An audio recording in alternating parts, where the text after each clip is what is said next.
કુદરતી સારા નસીબે અને મારી સમજણ શક્તિ પ્રમાણે મને મ્યુચ્યુઅલ ફંડ એકદમ સૂજી ગયું.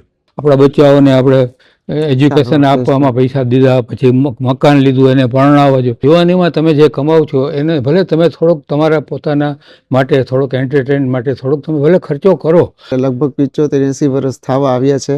તમે એની ચહેરાની ચમક જોઈ શકો છો. ઓનલાઈનમાં તમને કોઈ અનુભવ, કોઈ એડવાઇસ નહીં મળે તમને. એમાં ગમે તમે ફંડ લેશો અને પછી તમે એમ કહેશો મ્યુચ્યુઅલ ફંડ સહી નથી. મ્યુચ્યુઅલ ફંડ સહી જ. જરાય હું જો વખાણ કરતો નથી, પણ મને જે અનુભવ થયો છે એ પ્રમાણે અમારી બધી ચિંતા દૂર કરી દઈએ. અમને તો ત્યાં સુધી એમ કહેવામાં આવે કે તમે હોલિડે હોય ને તો અમારે ભલે અમે ઘરે હોય તો અમને ફોન કરજો, તમારા પ્રશ્નનો જવાબ અમે અને તમારી જે મૂંઝવણ હશે અમે દૂર કર.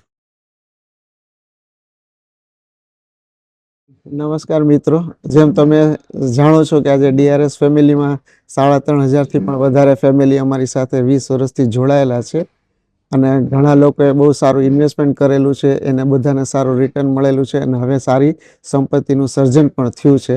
તો અમારી સાથે એવા જ અમારા જ એક રોકાણકાર મિત્ર, જેની અત્યારે પોતે સિનિયર સિટીઝન થઈ ગયા છે, મોટી ઉંમર પણ છે. તો આપણે એક એનો તાજું ઉદાહરણ લઈએ કે એને જ્યારે ઇન્વેસ્ટમેન્ટ કરવાનો હતો ત્યારે શું વિચારીને ઇન્વેસ્ટમેન્ટ કરેલું હતું અને અત્યારે એને કેવો અનુભવ થાય છે. તો હું મળું છું લક્ષ્મીધરભાઈ, જે અમારી સાથે લગભગ 15-18 વર્ષથી જોડાયેલા છે. તો હું એને જ તમારા અનુભવને કહીશ કે તમે તમારો અનુભવને થોડોક શેર કરો. લક્ષ્મીધરભાઈ, કેમ છો? નમસ્તે. નમસ્તે હેમરેશભાઈ, હું તો જ્યારે આજથી 15 વર્ષ પહેલાં જ્યારે એન્જિનિયર તરીકે નોકરી કરી અને મારો સેલરી પણ એટલી સારી કે મને એમ થતું કે આટલા પૈસાથી આપણે શું કરવું અને સારી રીતે ભવિષ્યને ઉજળું કરવા માટે ક્યાં રોકાણ કરવું, ત્યારે કુદરતી સારા નસીબે અને મારી સમજણ શક્તિ પ્રમાણે મને મ્યુચ્યુઅલ ફંડ એકદમ સૂજી ગયું. અને મ્યુચ્યુઅલ સૂજ્યા પછી મારો પરિચય NJ ઇન્ડિયાના ધર્મેશભાઈ સાથે થયો. મારા સારા નસીબે એટલા માટે હું કહું છું કે એમનો જે નેચર છે એ હંમેશા એટલો પોઝિટિવ રહ્યો છે રોકાણ કરો તરફ, કે એને કોઈ જાતનું નુકસાન ન થાય એની પહેલી કાળજી રાખે. અને એ વિશ્વાસે મેં મારું આજથી 15 વર્ષ પહેલાં મ્યુચ્યુઅલ ફંડની અંદર રોકાણ સ્ટાર્ટ કર્યું. અને ત્યારબાદ ઘણા ચડાવ ઉતાર આવ્યા, પણ મેં મારું રોકાણ અનઇન્ટરપ્ટેડ ચાલુ રાખ્યું. એનો મને એટલો બધો ફાયદો થયો. પહેલાં તો હું ઘણો વચમાં જે ઘણા બધા આપણે તો ખબર છે કેટલી કેલામિટીઝ આવે છે. હમણાં જ કોવિડ ગયું, એના પહેલાં 2008ની મંદી, પણ આ બધાની અંદર અમે કોન્સ્ટન્ટલી અમારી SIPને ધર્મેશભાઈની ઓફિસમાં ચાલુ રાખી અને અમને એન્કરેજમેન્ટ પણ એટલું જ આપતું. અમને એટલું બધી હથિયારો આપતા કે તમે જરાય મૂંઝાતા નહીં.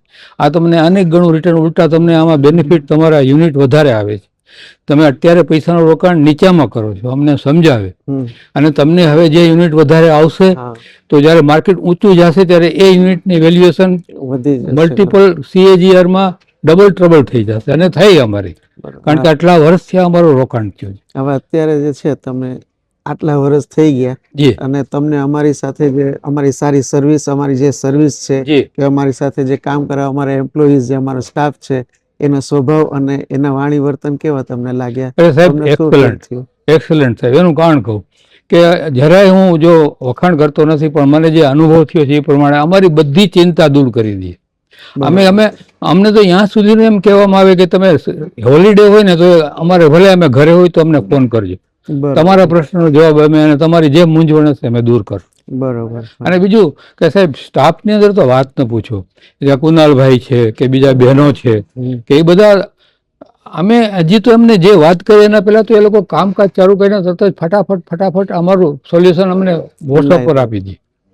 હવે જે તમે નિવૃત્ત થઈ ગયા છો, મ્યુચ્યુઅલ ફંડમાં ઇન્વેસ્ટમેન્ટ કરેલું છે, હવે મ્યુચ્યુઅલ ફંડ એક શેર બજારથી હાઈ રિસ્ક હાઈ રિટર્ન વાળું છે, પણ તમને કેવું ફીલ થાય છે? તમે આ તમારા અનુભવ પરથી તમે લોકોને શું સલાહ દેવા માંગો છો કે મ્યુચ્યુઅલ ફંડમાં ઇન્વેસ્ટમેન્ટ કેવી રીતે કરાય, કેટલું કરાય, અને મ્યુચ્યુઅલ ફંડનો તમારો અનુભવ શું છે? અને રોકાણ કરવું હોય તો તમે જે આજના યંગસ્ટર છે એને શું સલાહ આપો છો? પહેલાં તો મ્યુચ્યુઅલ ફંડ સાહેબ સેફમાં સેફ ઇન્વેસ્ટમેન્ટ છે. ગમે એટલું ભલે માર્કેટ નીચું જાય પણ ગભરાવાની જરૂર એમ નથી કે માર્કેટ નીચું જાય ને તમે માર્કેટમાંથી તમે શેર લીધા છે તો એની વેલ્યુએશન નીચે જશે. આમાં તો તમને વધારે યુનિટ આવે છે. તો મ્યુચ્યુઅલ ફંડમાં તો તમારી પાસે જેટલા પૈસા હોય એટલા તમે વધારે એસઆઈપી કરતા જાઓ અથવા તો લમસમ નાખતા જાઓ, પણ તમે બરાબર. પૈસાનું રોકાણ કરતા જ જાઓ અને ટાઈમ આપો. જેટલો તમે ટાઈમ આપશો એટલું તમને તમારી વેલ્યુએશન ડબલ ટ્રિપલ થઈ જશે. બીજા નંબરમાં આજે આપણે જે કંઈ પૈસા જે કોર્સ આપણે મ્યુચ્યુઅલ ફંડમાં આપણી યુવાનીથી આપણે ઇન્વેસ્ટમેન્ટ કરતા જશું તો એની જરૂર આપણે આપણા ઉત્તરાર્ધમાં એટલે કે આપણે 60-55 જ્યાં આપણે આપણા બચ્ચાઓને નિવૃત્તિમાં આપણે આપણા બચ્ચાઓને આપણે એજ્યુકેશન આપવામાં પૈસા દીધા, પછી મકાન લીધું, એને ભણાવવા જો, એ કોર્સ એટલું બધું જબરજસ્ત થઈ જશે કે આપણે કલ્પના પણ ના આવે કે આપણે એમ થશે. હવે અહીંયા તમને જરાક ટોકું છું વચ્ચે. જી જી. તમને ખ્યાલ હોય તો આપણે આપણા જે દોહિત્ર છે કે એમના સગા સંબંધી રિલેશન છે એનું પણ ઇન્વેસ્ટમેન્ટ જે મુંબઈમાં બધા રહીએ છે પણ આપણી સાથે તમે કરાવેલું છે. એક બીજી જાણવા ખાતર તમને વાત કહું કે અત્યારે લગભગ 75-80 વર્ષ થવા આવ્યા છે. તમે એની ચહેરાની ચમક જોઈ શકો છો. શું કામ? સંપત્તિ છે, કોર્પસ છે કે એની સામે હાથ લાંબા કરવા નથી પડતા, આરામથી જિંદગી જીવી છે. તો આ એક સારું ઉદાહરણ છે કે તમે સમજી જોઈ શકો છો કે લક્ષ્મીધરભાઈ કેવું સરસ રીતે જીવે છે. 3 ડોટર મારી, 3ને મુંબઈ પરણાવ્યા પછી મને કહેવામાં આવ્યું કે અહીંયા બધી વ્યવસ્થા તમારી ઇન્વેસ્ટમેન્ટ થશે, તમે શું કામ ચિંતા? મેં કીધું નહીં, મારી બધી ડોટરના ઇન્વેસ્ટમેન્ટ અહીંયા મારે ધર્મેશભાઈ પાસે જ કરાવવા છે. કારણ કે મને જે કાંઈ મારી ચિંતાઓ છે, જે કાંઈ મારી ડોટર માટેનું મારે કરવાનું છે એનું બધું સોલ્યુશન મને અહીં મળી જાય. પછી મારે બીજે લાંબા થવાની જરૂર ક્યાં છે? અને એના પછી મારી પહેલી ડોટર, મોટી ડોટર છે, એની દીકરી એ તો ભણી ગઈ અત્યારે, તોય પણ એનું એસઆઈપી 24-25 હજાર રૂપિયાની આ દર મહિને થાય. અને એ પણ તમને કહું સાહેબ સોની ટીવીમાં છે, એનો 1.25 લાખ રૂપિયા પગાર છે આજે, અને એ હજી વધારવા માંગે છે. લક્ષ્મીધરભાઈ, હવે એક છેલ્લો પ્રશ્ન. તમારા આટલા અનુભવ પરથી તમે આજના યુવાનોને શું સલાહ દઈ શકો છો?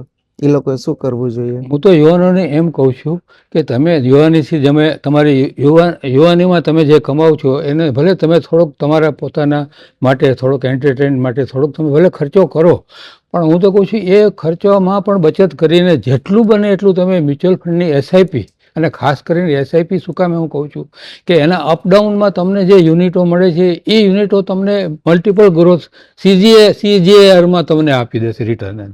એક એ વાત. અને બીજા નંબરમાં તમે ભલે આજે ઘણા યુવાનો સોફ્ટવેરની અંદર ઘણા આગળ વધી ગયા છે એટલે ઓનલાઈન કરતા હશે, પણ ઓનલાઈનમાં તમને કોઈ અનુભવ, કોઈ એડવાઇસ નહીં મળે તમને. એમાં ગમે તમે ફંડ લેશો અને પછી તમે એમ કહેશો મ્યુચ્યુઅલ ફંડ સહી નથી. મ્યુચ્યુઅલ ફંડ સહી જ છે. મ્યુચ્યુઅલ ફંડ સહી જો તમારે જો જાણવું હોય કે કેટલું સહી છે અને કેટલું એ તમને રિટર્ન આપે છે, તો તમે કોઈ પણ એડવાઇઝર તમને એના અનુભવ અને એની એડવાઇસ પ્રમાણે તમે એ ફંડ સિલેક્ટ કરશો તો તમને એ રિટર્ન માલામાલ કરી દેશે. બાકી તમારા મનથી તમે ઓનલાઈનમાં શું તમને ખબર પડશે કે તમે કયું ફંડ સિલેક્ટ કર્યું સારું છે કે કયું ફંડ તમે સિલેક્ટ કર્યું છે મૂકી દીધું છે અત્યારે એના બમ્પર રિટર્ન છે એમાં. રાઈટ. હા, એટલા માટે તમે ઓનલાઈન કરતાં તમે કોઈ પણ બેસ્ટ એ છે કે તમે એડવાઇઝરની સલાહ લ્યો, એ લોકોની સલાહ પ્રમાણે તમે ઇન્વેસ્ટમેન્ટ કરો, એસઆઈપી કરો અને મેક્સિમમ એસઆઈપી કરો. અત્યારે યુવાનીમાં તમને જેટલું તમે મહેનત કરીને તમારા પૈસા તમે કમાશો એનું ફળ તમને જ્યારે 15 વર્ષ 20 વર્ષ થશે ત્યારે તમે જોશો ત્યારે તમને લાગશે કે આ સલાહ કેટલી સોનાની હતી. થેન્ક યુ, ખૂબ ખૂબ આભાર તમારો. તો દોસ્તો, હવે તમે જોઈ શકો છો, સમજી શકો છો, અને એક સાચું ઉદાહરણ છે. તો હવે તમને એમનો જે તમને જે સાચી અનુભવ મળ્યો એમણે શેર કર્યો છે. આશા છે તમે આનાથી ઉદાહરણ લઈને તમે પણ કંઈક આગળ વધશો. આ સાથે જ લક્ષ્મીધરભાઈ, ખૂબ ખૂબ આભાર તમારો સાચો અનુભવ અને સાચી વસ્તુ શેર કરવા માટે. ધન્યવાદ.